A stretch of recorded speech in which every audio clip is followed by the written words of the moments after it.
The following contest is a steel cage match. Making his way to the ring from New York, weighing in at 230 pounds, Paul.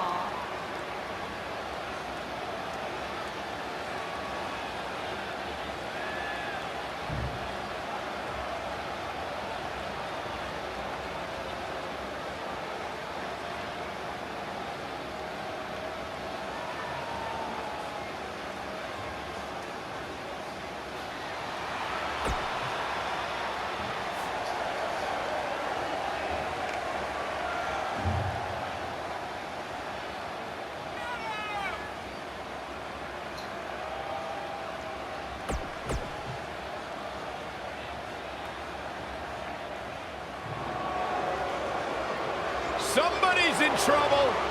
This can't be good. The boss is back.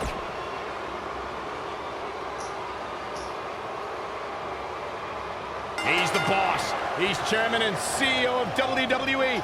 Mr. McMahon is someone you never want to cross. He just has too much power. Hey, Corey, what's been your favorite Mr. McMahon moment? When he was shaved bald or locked lips with Rikishi's Stunner! I'm not sure how much he has left.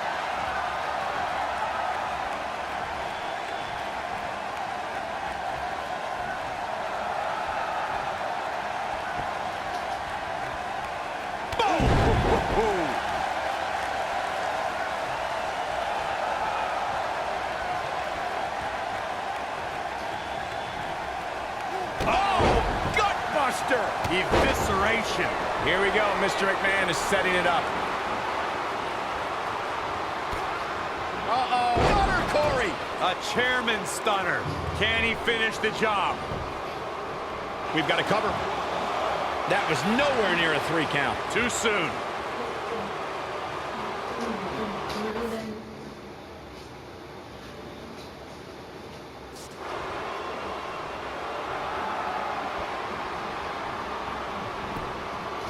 The shoulders are down.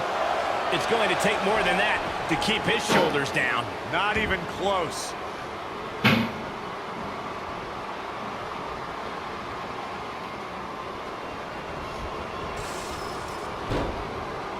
According to historians, the twisted metal that we see as part of steel cages today dates back 80 years. To settle a dispute between competitors Jack Bloomfield and Count Pietro Rossi, the two met inside a ring surrounded by chicken wire. Stunner.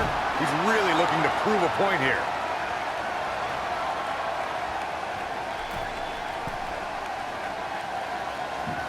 Corey, you gave us an impressive history of the origins of the steel cage match. I'd like to point out to our viewers that from the 1960s to the mid-1980s, chain link fences were used to enclose the ring for WWE steel cage matches. A superstar could win by pinfall, submission, or by exiting the cage through the cage door or climbing over the top of the cage. We should also point out, Michael, that the way to win a steel cage match can vary by match depending on what was agreed to before contracts to compete in the match were signed.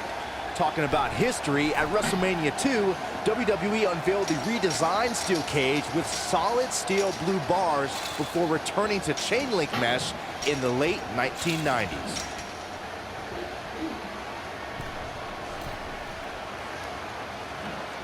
Dodges that one. Now it's Mr. McMahon on his heels a bit.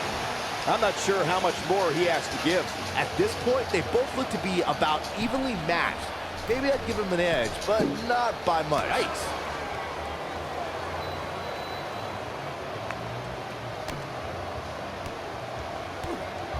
Boom, what impact!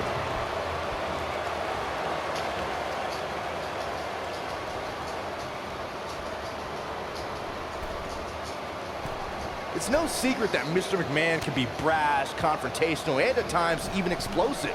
At one point, Mr. McMahon had an exclusive club where members would kiss the part of his anatomy he uses to sit down.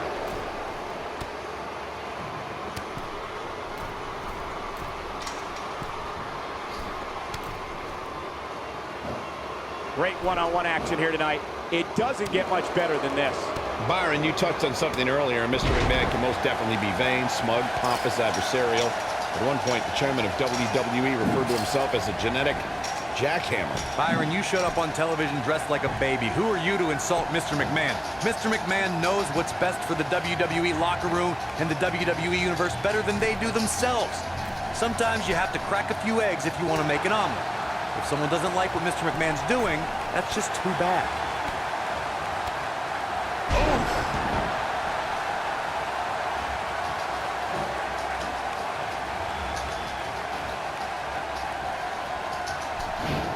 The rivalry between Ultimate Warrior and Ravishing Rick Rude began during the Super Pose Down at the 1989 Royal Rumble.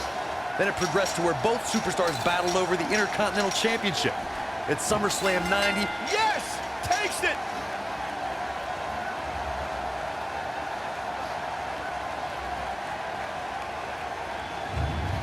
Now let's take a look back at some of the great action.